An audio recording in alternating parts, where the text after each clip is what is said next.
Alhamdulillah, wassalatu wassalamu ala rasulillah wa ala alihi wa sahaba.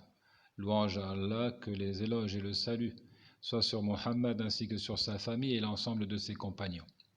Nous voyons aujourd'hui le hadith suivant. An ibn Abbas radiyallahu anhuma qala لعن رسول الله صلى الله عليه وسلم المتشبهين من الرجال بالنساء والمتشبهات من النساء بالرجال أخرجه البخاري. Al-Bukhari rapporte de Ibn Abbas, qu'Allah soit satisfait de lui et de son père. Le messager d'Allah, lui les éloges et le salut, a maudit ceux des hommes qui ressemblent aux femmes et celles des femmes qui ressemblent aux hommes. Donc la malédiction, c'est le fait d'être éloigné de la miséricorde d'Allah. Il a imploré la malédiction d'Allah. Il a demandé à Allah que soient éloignés de sa miséricorde ceux des hommes qui ressemblent aux femmes, qui imitent les femmes, et celles des femmes qui imitent les hommes. Donc aux deux sexes, des spécificités.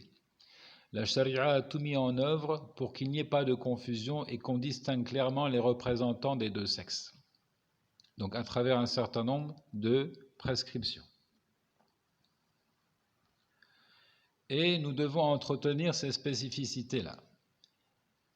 Donc Allah a maudit les hommes efféminés. Allah maudit ceux des hommes qui, par exemple, sont travestis, qui s'habillent comme des femmes ou qui se maquillent comme des femmes. De même, sont maudites les femmes qui sont, comme on dit communément, des garçons manqués et qui veulent être des hommes, qui veulent ressembler à des hommes. Donc à travers, par exemple, leur tenue vestimentaire, leur démarche ou encore leur façon de s'exprimer. Alors certes, parfois, on dit que des gens sont naturellement, qu'ils sont créés comme cela. C'est-à-dire qu'on dit une fille, c'est un garçon manqué. Naturellement, elle a un physique assez ressemblant au physique d'un garçon. Une voix peut-être qui ressemble à la voix d'un garçon. Mais en tant que femme, elle doit tout faire pour lutter contre cette ressemblance-là avec les garçons. Elle doit s'efforcer donc de ne pas ressembler aux garçons. Elle doit travailler, s'exercer, n'est-ce pas, à la pudeur. Elle doit revoir, pourquoi pas, sa façon de s'exprimer, sa façon de marcher. Elle doit appliquer les directives de la charia pour ne pas ressembler donc aux garçons. Donc ça, ce sont des cas d'exception. Ce sont des cas d'exception. À la base, la fille a un physique et une nature qui lui est propre, et de même pour le garçon. Donc nous ne parlons pas ici des cas d'exception, parlons de manière générale. Il y a des cas explicites qui ne laissent pas place au doute. Lorsque nous avons affaire par exemple à un homosexuel qui se travestit, qui se déguise en femme, il n'y a plus lieu de douter sur le fait qu'il est frappé de la malédiction du Très-Haut. Tabaraka wa ta'ala. Donc, comme je l'ai dit et je le répète, aux représentants des deux sexes, des spécificités. عن عبد الله بن عمرو بن العاص رضي الله عنه قال رأى النبي صلى الله عليه وسلم علي ثوبين معصفرين فقال أأمك أمرتك بهذا قلت أغسلهما قال بل احرقهما أخرجه مسلم. Nous voyons ici que certaines choses sont interdites aux hommes et ne sont pas interdites aux femmes. Premier récit rapporté par l'imam Muslim de Abdullah ibn Amr ibn al-As. Le prophète, à lui les éloges et le salut, il a aperçu sur moi deux vêtements mu'asfarain, c'est-à-dire teintés de rouge ou de jaune. Et il y a une divergence là-dessus. Nous allons voir plus d'explications par la suite. Donc il a vu sur moi deux pièces de vêtements teintés, dont soit de rouge, soit de jaune. Et il a dit, est-ce ta mère qui t'a ordonné cela? Serait-ce ta maman qui t'a ordonné de porter de tels vêtements? J'ai dit, dois-je les laver?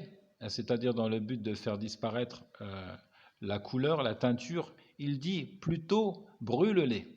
Débarrasse-toi-en totalement. Il dit plutôt brûle-les. Donc il est clair que ce genre de vêtements-là, teintés de rouge ou de jaune, sont interdits aux hommes. sont interdits aux hommes, tandis qu'ils sont autorisés aux femmes. Donc, الثوب المعصفر ثوب المذبوخ بالعصفر والعصفر نبات بأرض العرب يصبغ به وقد ورد ما يفيد بأنه أصفر أو أحمر. Donc, mu'asfar, comme je l'ai dit, c'est un vêtement qui a été teinté à l'aide d'une plante, d'une fleur même, qu'on appelle le cartame des teinturiers, et qui, selon les différents avis, donne soit une couleur jaune, soit une couleur rouge. En tout cas, entre le jaune et le rouge, donc des variantes du jaune, orange, rouge. Donc ce premier récit, il renseigne sur le fait que ces vêtements-là sont interdits aux hommes en particulier, mais pas à la femme. La femme a la possibilité de porter des vêtements de couleur, même s'il est recommandé que son voile soit d'une couleur unie, et non pas bariolée. Deuxième hadith. عن أبي موسى الأشعري أن رسول الله صلى الله عليه وسلم قال حرم لباس الحرير والذهب على ذكور أمتي وأحل لإناثهم حسن صحيح أخرجه أحمد والترمذي والنسائي. Un récit jugé authentique rapporté par Ahmed al-Tirmizi al-Nasa'i de Abu Musa al-Ash'ari, le messager d'Allah, lui les éloges et le salut, a dit: les vêtements de soie et l'or ont été interdits aux mâles de ma communauté, aux représentants du sexe masculin. Et ils ont été permis, autorisés aux femmes.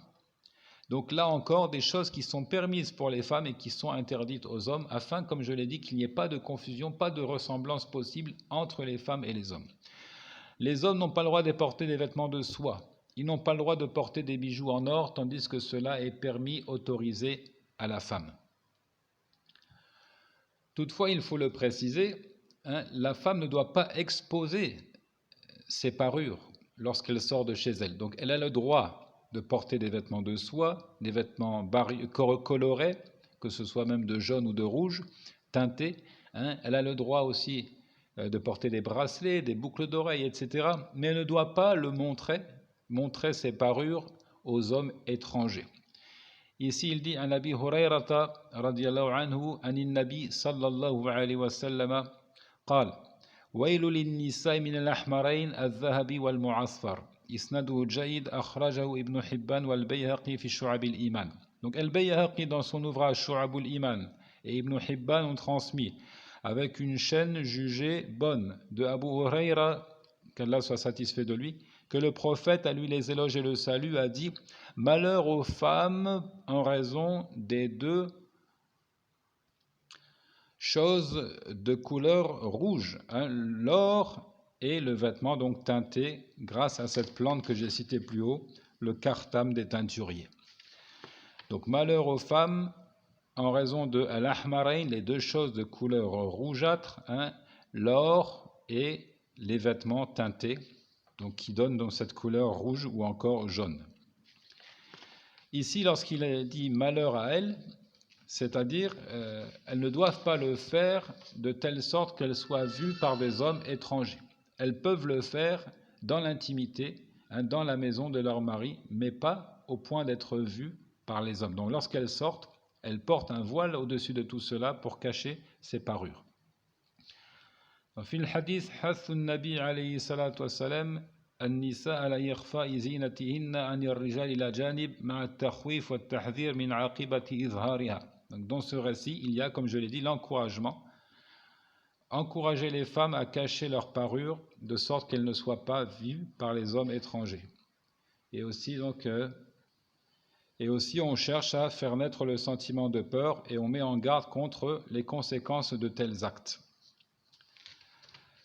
Autre chose qui est permise à la femme, auquel elle est encouragée, de se parer, de se faire belle grâce au henné, le fameux henné avec lequel on fait de si jolis dessins sur les mains, sur les pieds, sur le corps de la femme.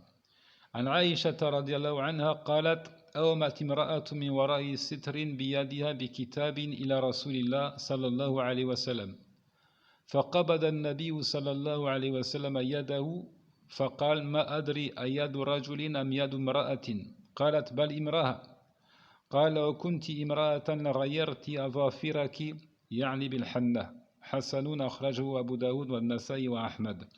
Un récit jugé bon, encore une fois, rapporté par Abu Daoud, An-Nasa'i et Ahmed. D'après Aïcha, la mère des croyants, qu'Allah soit satisfait d'elle, elle dit: de derrière un voile, de derrière un rideau, une femme a tendu une lettre au messager d'Allah, lui les éloges et le salut. Donc clairement, le prophète alayhi salam ne pouvait pas voir cette femme. Elle était derrière un rideau.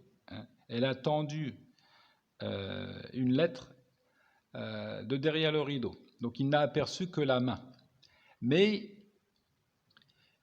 il a eu cette réaction, alayhi salatu wassalam, de ramener sa main vers lui, de ne pas toucher la main qui lui tendait la lettre. Il a ramené sa main vers lui et il a dit: je ne sais pas s'il s'agit là de la main d'un homme ou d'une femme. Elle a dit: mais c'est une femme. Il dit: si tu étais vraiment une femme, tu aurais changé tes ongles, c'est-à-dire tu aurais modifié l'apparence de ta main grâce, dit-il, au henné. Donc tu aurais embelli tes mains avec du henné. Tes mains, tes ongles avec du henné. Donc là, clairement, il y a l'encouragement pour la femme à utiliser le henné pour se parer, se faire belle, décorer ses mains ou encore ses pieds.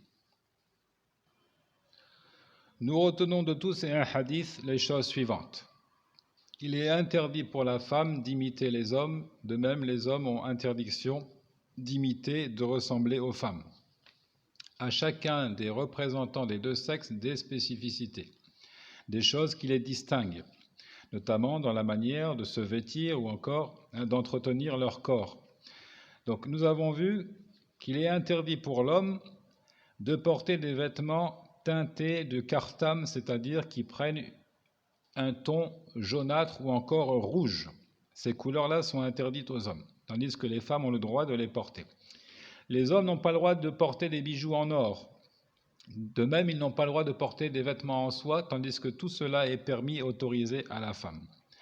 La femme aussi est encouragée à utiliser du henné afin de se décorer, donc d'embellir ses mains notamment. Mais, comme nous l'avons dit et nous le répétons, elle ne doit pas être une source de tentation. Donc lorsqu'elle sort de chez elle, elle doit cacher ce genre de parures, de bijoux et autres, en portant le grand voile dont nous parlerons, Inch'Allah, lors d'une prochaine séance. Wallahu ta'ala a'lam.